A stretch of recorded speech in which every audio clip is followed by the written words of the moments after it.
Captain Jake Morrison stood on the bridge of the USS Blackar, eyes fixed on the massive viewscreen that framed the cold, black expanse of space. His ship drifted silently along the edge of human-controlled territory, cloaked in high-grade stealth tech that rendered it invisible to every known sensor. For 3 long months, Morrison and his crew had been watching a brutal war unfold, one that was tearing this corner of the galaxy apart. "Captain, we've got another transmission from the battle zone," said Lieutenant Commander Lisa Hayes, her tone edged with restrained fury as she monitored the tactical display. "It's the Xaperians again. They just hit the Rim World colonies." Morrison's jaw clenched. The Rim World colonies were peaceful settlements, just farms, families, and quiet lives far from the centers of power. They had nothing to do with the war raging between the Xaperian Empire and the Catherine Republic. "Put it on screen," Morrison said flatly. The display lit up with devastating imagery. Entire cities consumed by fire. Fields of crops turned to ash. Civilian ships trying to escape, only to be hunted down and blown apart by Xaperian warships. The bridge fell into stunned silence. Chief Engineer Danny Rodriguez muttered under his breath, "Monsters. Those aren't soldiers down there, they're families." Communications Officer Amy Carter wiped away a tear as a transport ship filled with refugees exploded on screen. "How many people were on that ship?" she whispered.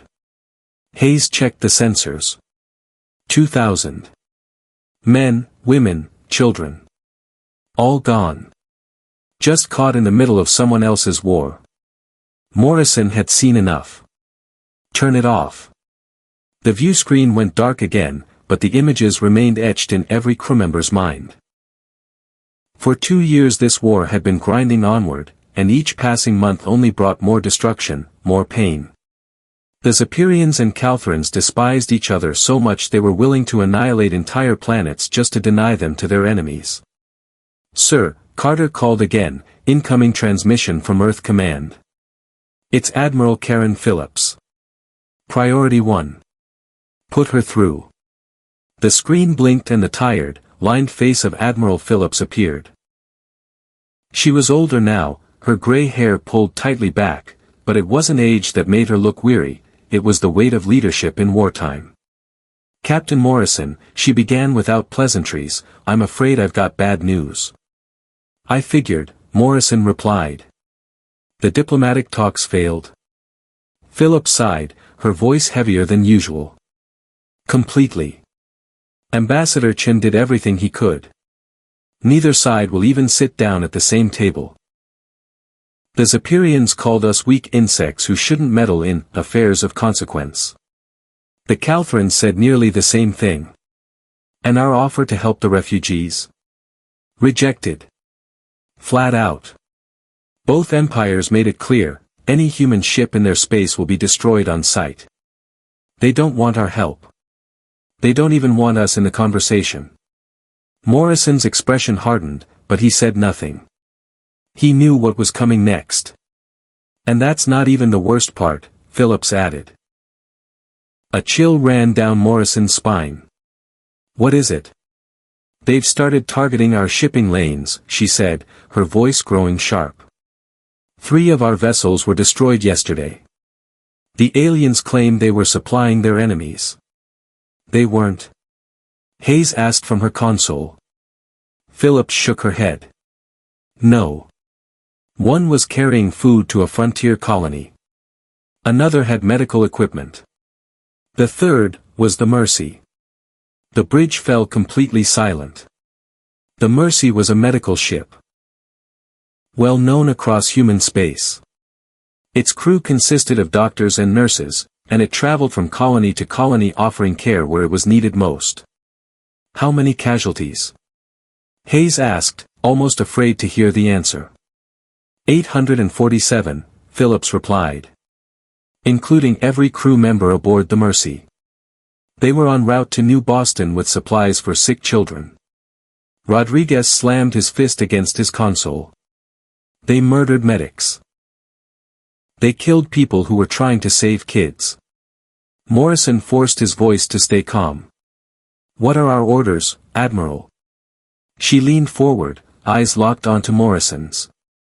The Security Council has decided, Captain.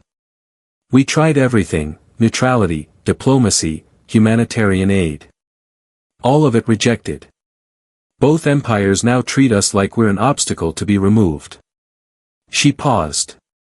It's time they learn what kind of mistake they've made. Morrison stood straighter. We're going to war. Phillips didn't hesitate. We already are. They declared it the moment they started killing civilians. But this time, we finish it. No more playing nice. The gloves are off. Morrison gave a slow nod. They think we won't fight back because we value peace. They think wrong, Phillips said. For too long, these alien powers have dismissed us as a minor species. But they've never seen what humanity can really do. Hayes looked up. Admiral, are we talking limited engagement or total war? Total war, Commander. They left us no other option. Every peaceful overture was met with bloodshed. They'll learn that humanity doesn't start fights, but we sure as hell finish them. Morrison took a breath. Understood. What's our first target? A Zephyrian fleet is en route to the New Denver colony. 43 ships, including 3 heavy battlecruisers. Their ETA is 18 hours. Hayes checked her console. If we leave immediately and push the engines, we can get there in 16 hours. Morrison turned back to the Admiral. We'll be there, ma'am. They won't see it coming. Good, Phillips said. And Captain, make sure none of their ships escape. Let them wonder what happened to their fleet. The transmission cut. Darkness returned to the bridge, broken only by the soft lights of the consoles and the endless starfield outside. Morrison looked at his crew. These were explorers. Scientists. Engineers. They hadn't joined the space service to wage war. But war had found them anyway. He strode to his command chair and sat down. Carter, alert all departments. Battle stations in 1 hour. We move on New Denver immediately. Aye, sir, she replied, already tapping at her controls. The Blackar silently turned toward its destination, undetectable, unstoppable, and carrying with it the full fury of a species that had tried every peaceful option, and had finally been pushed too far. Hayes, prepare all weapon systems. Rodriguez, get me max power to the engines. Johnson, plot a course. Let's go teach them what happens when you threaten humanity. The stars shifted around them as the Blackar jumped to faster-than-light travel, on a collision course with an enemy that didn't even know it was about to be erased. The USS Blackar dropped out of faster-than-light travel at the edge of the New Denver system. The stars outside were serene, but Captain Jake Morrison knew what was coming. Status report, he ordered, eyes already locked on the tactical display. Lieutenant Commander Lisa Hayes scanned her instruments. Zephyrian fleet detected, 43 warships, 2 hours from New Denver. Standard assault formation. 3 heavy battlecruisers in the lead, with destroyers and cruisers spread behind. Communications Officer Amy Carter spoke next, her voice tight. Picking up their chatter, sir. They're laughing. They think this is going to be easy. They're saying New Denver has no defenses.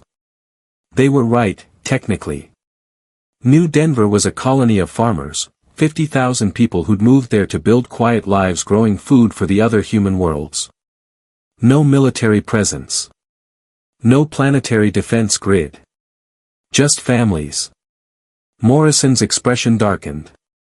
Chief Rodriguez, stealth status. Still fully cloaked, Captain, Chief Engineer Danny Rodriguez replied. We're invisible to everything they've got. Far as they know, there's not a single human warship in this system. Good. That was going to make what happened next even more devastating. Commander Brooks, Morrison called to his weapons officer, are we ready? All weapons systems online, Ryan Brooks confirmed. Quantum torpedoes loaded, energy cannons at full charge, gravitational emitters standing by. Morrison stepped into the center of the bridge, his posture calm, but his voice steely. "Dr. Price," he asked, turning to his science officer, "remind me, how do our weapons stack up against theirs?" Dr. Helen Price turned her monitor toward the captain. "They're strong, sir. Big guns, heavy armor, thick shields. But their tech relies on brute force, not precision." She pointed to a scan of the enemy ships. "Our quantum torpedoes phase through shields. Gravitational weapons can create artificial singularities that their armor can't survive. And our energy cannons? Focused enough to carve through their hulls like butter." Morrison gave a thin, humorless smile. "And they have no idea any of that exists." Hayes spoke again, grim. "Sir, the enemy fleet commander is broadcasting a message to the colony. He's demanding they surrender." "Put it on audio," Morrison said. A rough, guttural voice filled the bridge. The voice of War Admiral Zextai, infamous across multiple star systems for his brutality. "People of New Denver," he snarled, "you will surrender now or be destroyed. Humanity is weak. Your colonies are nothing. We will wipe you from existence." Another voice joined in, laughing mockingly. "Look at them, War Admiral. Not even a token resistance. They cower like the cowards they are." Zextai laughed too. "We'll cleanse this system, then move on. Every human ship we find, every world you inhabit, erased." Morrison's jaw tightened. "Carter," he said, his voice like ice, "open a channel to the Zepyrian fleet." "Aye, sir. Channel open." "This is Captain Jake Morrison of the USS Blackar," he said, loud and clear. "You are ordered to withdraw from this system immediately." There was a pause. Then, angry confusion. What human ship dares to threaten the mighty Zepyrian fleet? Zextai snapped. "Show yourself, coward." Morrison turned to his crew. Every single person on the bridge was battle-ready, rage simmering beneath their calm exteriors. They'd all watched the Zepyrians butcher civilians. They'd seen the Mercy torn apart. They knew why they were here. "Hayes," Morrison said quietly, "drop the stealth field." At once, the USS Blackar shimmered into view on every Zepyrian sensor. It was a massive warship, twice the size of their largest battlecruiser. Its hull gleaming with strange materials, bristling with unfamiliar weapons. It radiated power at a level the alien instruments could barely quantify. Zextai's voice returned, full of disbelief. "One ship? You think one vessel can take on our entire fleet?" Morrison gave Brooks a nod. "Let's show them what one human ship can do." Brooks tapped his console. Firing quantum torpedoes. 6 glowing projectiles burst from the Blackar, streaking toward the enemy fleet. The Zepyrians scrambled to raise shields and scatter, but it was no use. The torpedoes passed through their defenses like they weren't even there. A moment later, 6 alien cruisers vanished in simultaneous, blinding explosions. Not damaged. Not disabled. Gone. Zextai's voice crackled back over the radio. "Impossible. Our shields were fully powered." "How?" Morrison didn't answer. "Gravitational weapons," he ordered. "Target their battlecruisers." Brooks complied. 3 artificial black holes formed around the enemy flagships, each one a point of absolute darkness and death. The Zepyrian battlecruisers didn't stand a chance.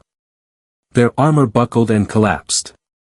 The pride of their fleet was ripped apart in seconds, crushed into twisted balls of wreckage. The rest of the fleet panicked. Ships turned and fled, engines roaring as they tried to escape. But it was already too late. "Energy cannons," Morrison said. "No survivors." The air around the Blackar shimmered as beams of raw energy lanced outward, each strike precise and fatal. One by one, the fleeing ships were annihilated.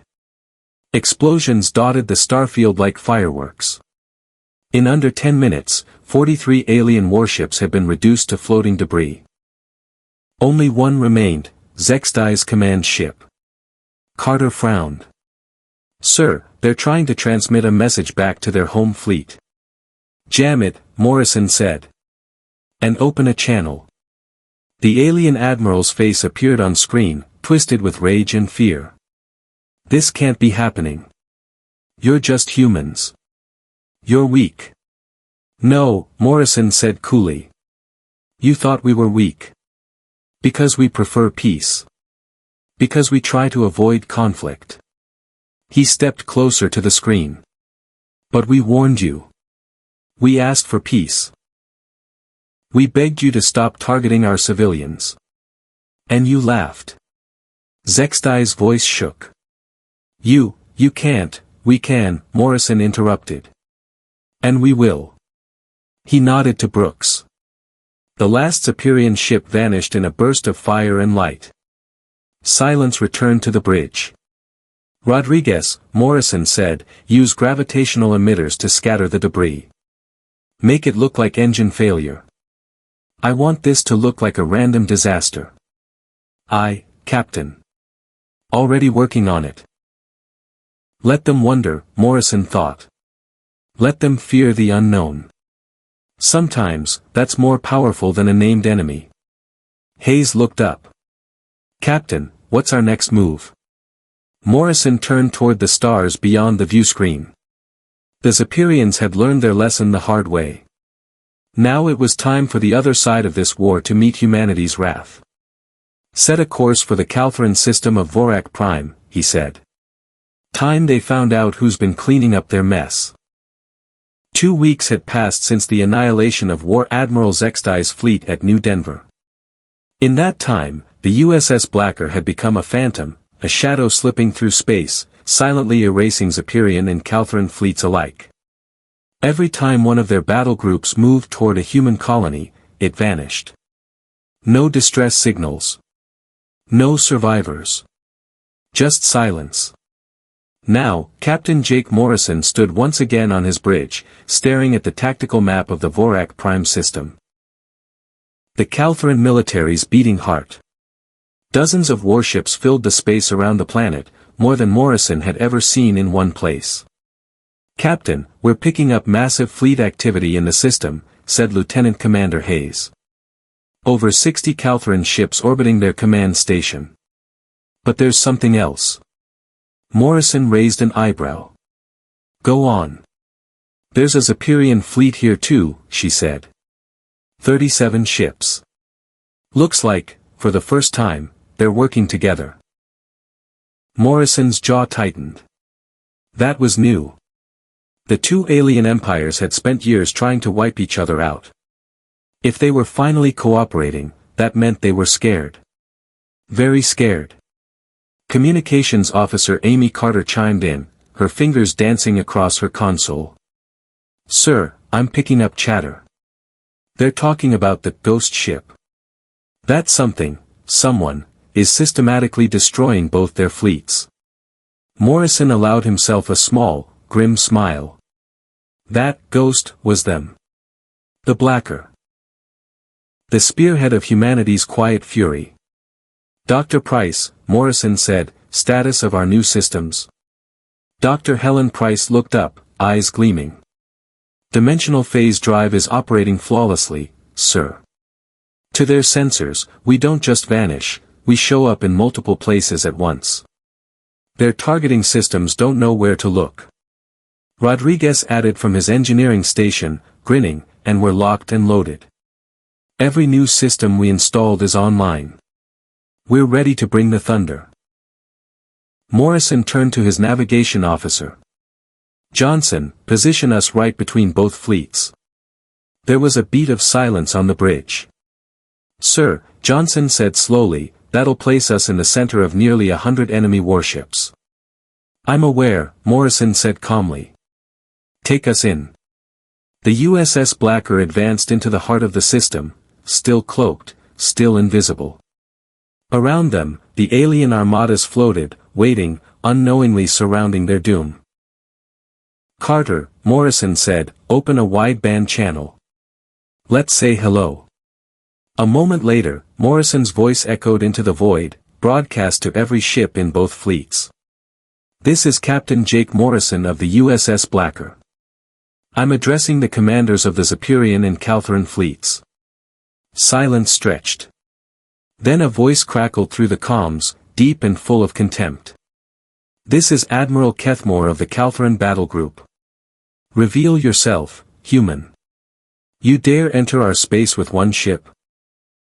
Another voice followed, harsher, angrier. "This is War Commander Vexilon of the Xaperians.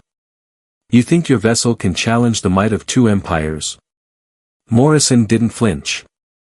"Commander Brooks," he said. "Drop the cloak. Power all systems." The Blackar appeared on every alien sensor, no longer just visible, but flickering, shifting, as if it existed in multiple dimensions. 1 second, it was in front of the Caltheran fleet. The next, beside the Xaperians. Then it split, appearing to multiply into dozens of ships. Panic rippled through the enemy formations. "What is this sorcery?" Admiral Kethmore shouted. "Our systems can't lock on." Morrison's voice remained steady and cold. "For months, your empires have slaughtered civilians. Destroyed colonies. Hunted refugees. We asked for peace. You spat in our faces." He paused. "You thought humanity was weak because we didn't want war. You were wrong." Commander Vexilon's voice returned, desperate. "You cannot win. You're just one ship. We have almost 100. Morrison's reply was soft. "Watch us. Johnson, execute pattern Alpha 7. The Blackar blurred, and vanished. Then reappeared behind the Xaperian fleet. Then above the Caltheran flagship. To the aliens, it looked like there were dozens of Blackars, each one a threat. "All weapons," Morrison said, "fire at will." Space exploded. Quantum torpedoes slipped through shields like they weren't there and detonated deep inside enemy hulls. Gravitational singularities appeared amidst tightly packed formations, tearing warships apart like paper. Energy cannons sliced through the thickest armor with surgical precision. Within minutes, half the alien ships were gone.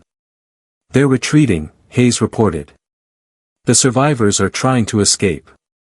"Don't let them," Morrison said. "This ends now." The Blackar moved like a predator. No hesitation. No mercy.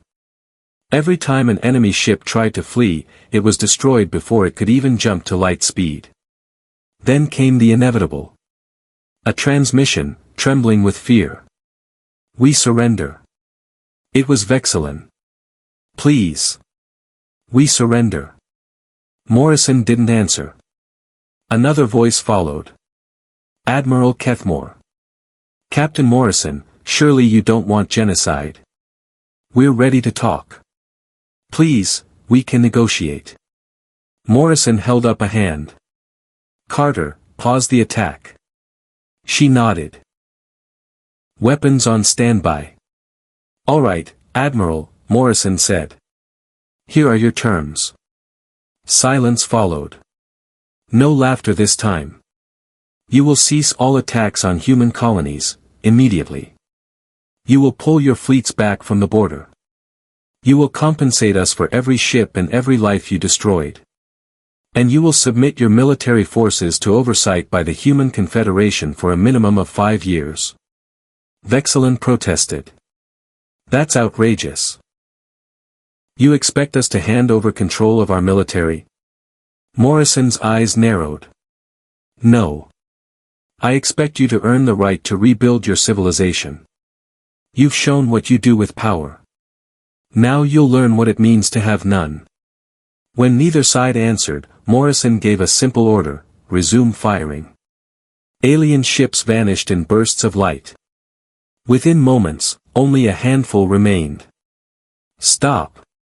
Kethmore shouted. We accept. We accept your terms. Morrison gave a nod to Carter. Record and transmit the following. She was already ahead of him. Recording. Morrison looked straight into the camera. To the leaders of the Zephyrian Empire and the Calpharan Republic, this is Captain Jake Morrison of the USS Blackar. Your fleets have been defeated. Your commanders have surrendered. This war is over.